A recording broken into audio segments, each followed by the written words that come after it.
İnsanlar niyə bahalı əşyaların saxtalarını almağa başladılar? Fakelərlə bağlı məsələ təkcə elə bil ki, varlı görünmək istəyi ilə əlaqəli deyil, həm də ədalətsizlik hissindən qaynaqlanır. Lüks brendlərin qiymətləri kosmik həddə çatanda və ətrafımızda bahalı çantalarla dolu saysız hesabsız foto və videolar olanda bir çox insanın ağlına məntiqli bir sual gəlir.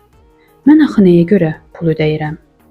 Və insanların bir hissəsi həqiqətən də logoya, marketinqə və sosial şəbəkələrdə yaradılan estetikaya görə artıq pul verməyin mənasını görmür. Onlara dizayn, forma, rəng xoş gəlir, amma qiymət yox.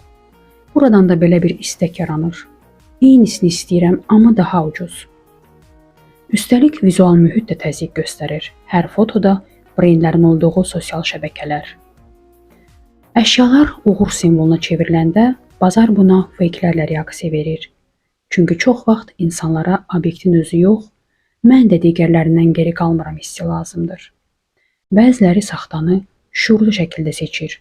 Kimisi aldatmaq istədiyinə görə yox, lüksun dəyərlərini bölüşmədiyi və orijinala pul verməyi mənasız saydığı üçün.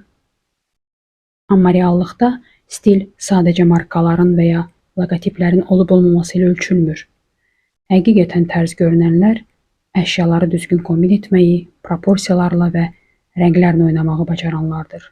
İstər mass marketdə, istər vintaj mağazalarında, istərsə də üzərində bir dənə də yazısı olmayan adsız brendlərdə.